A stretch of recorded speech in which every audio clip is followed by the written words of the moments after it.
प्राध्यापक होत असेल, तुम्हाला कोणता नैतिक अधिकार आहे त्याच्याकडे मागणी करायचं की बाबा रे पोरांना शिकव?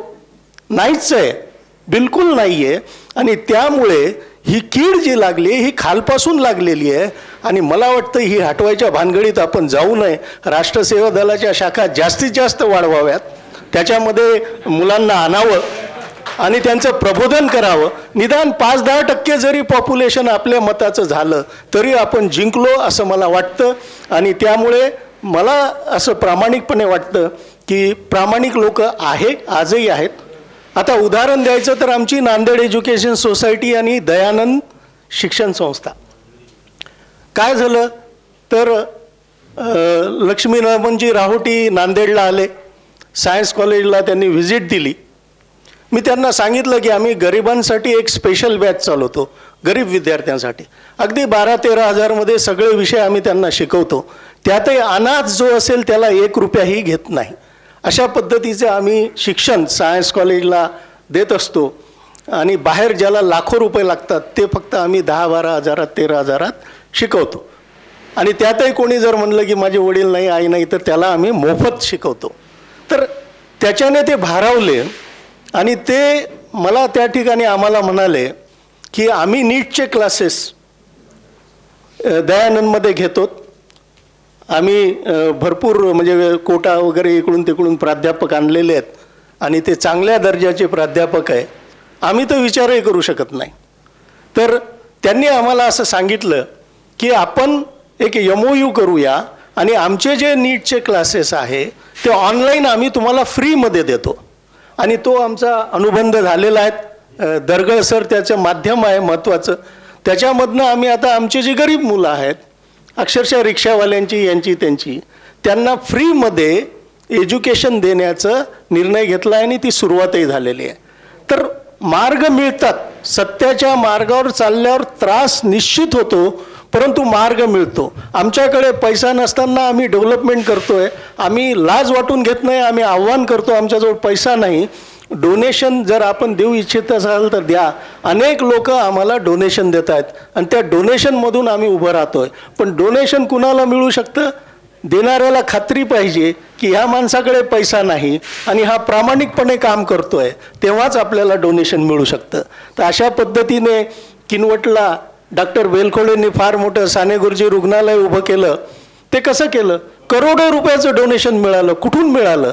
तर लोकांचा विश्वास की हा माणूस याच्यातला 1 रुपया घरी नेणार नाही, पूर्ण त्या प्रकल्पाकरता लावेल. अशा पद्धतीने जर आपला ॲटिट्यूड असला निश्चितपणे आपल्याला फायदा होईल.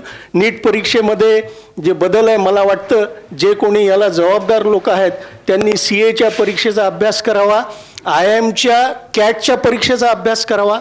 जसं तुम्ही एक प्रश्नाचं उत्तर दिलं ऑनलाईन, मग त्याच्यावरनं अजून अवघड प्रश्न ॲटोमॅटिक समोर येतो. असा ठराविक साचेबद्ध नसतो.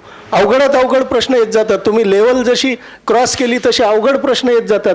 त्याच्यात मी कधीच ऐकलं नाही की पेपर फुटला म्हणून. CATच्या परीक्षा IIMचं म्हणतोय मी, इतर नाही. IIMच्या परीक्षेचं अत्यंत टफ ती परीक्षा असते. त्या पद्धतीने त्याच्यामध्ये विषयाला कट ऑफ असतात, परत विषय वाईज कट ऑफ असतात. तर ह्या सगळ्या गोष्टीचा अभ्यास करून जर खरंच आम्हाला वाटतं की झालं पाहिजे, कारण आता मागे फिरणं नाही. सदैव सैनिका पुढेच जायचे, न मागू ती तुवा कधी फिरायचे, हे आपलं घोषवाक्य आहे. मग का तुम्ही परत स्टेटकडे येत आहे? गेलो ना पुढे, आता तर पुढेच जा ना, मागे काय येत आहे? नॅशन वाईडच परीक्षा पाहिजे, कारण मग जो इम्बॅलन्स होतो रिजनल तो दूर होतो, सर्वात महत्त्वाचं. नाही तर जसं मी CA करायला गेलो पुण्याला, माझी मार्कशीट दाखवली, बेडे म्हणून आमचे सर होते, मला 80% मार्क होते. ते म्हणले 20% कमी करून टाक. म्हणलं का सर? तू मराठवाड्यातला आहे. असंच मग डॉक्टरांचं होईल, असंच होईल.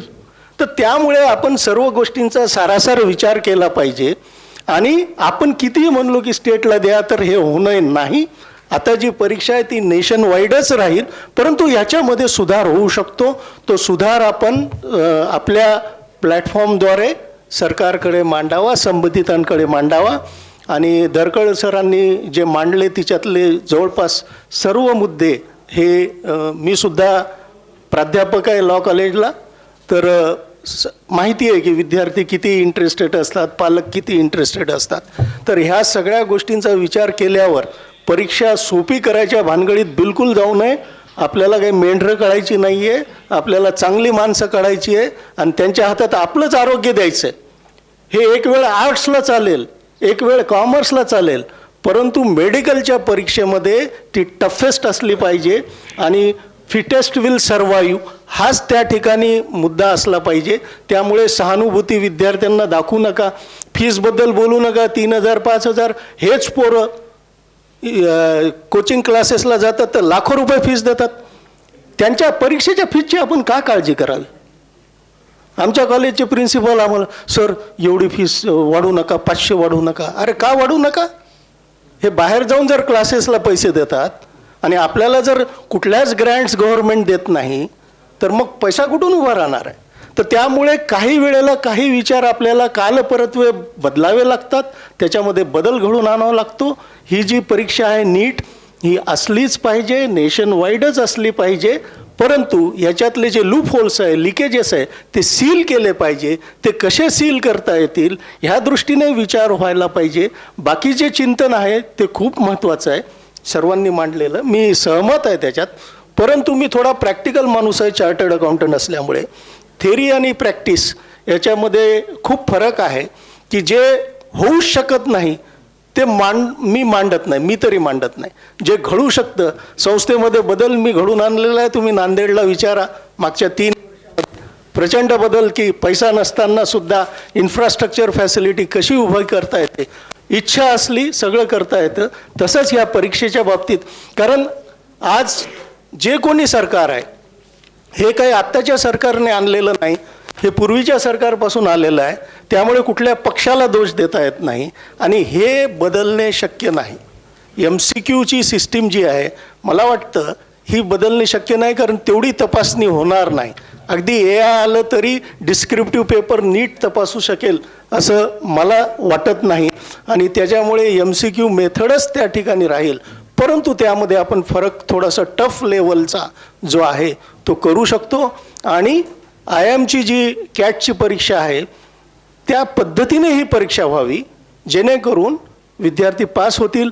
मेडिकल कॉलेजेस काढायला पाहिजे, बरोबर आहे, त्याच्यासाठी लागणारा पैसा तो फक्त धनाढ्यांकडेच आहे आणि त्यामुळे धनाढ्य लोकच मेडिकल कॉलेज काढू शकतात.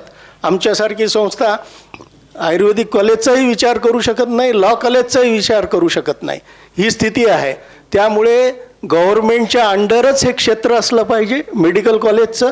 हे जसं मिलिटरी आहे, मिलिटरी संरक्षण आणि आरोग्य हे सगळं गव्हर्मेंटच्या अंडरच असलं पाहिजे, तरच आपल्याला न्याय मिळू शकतो.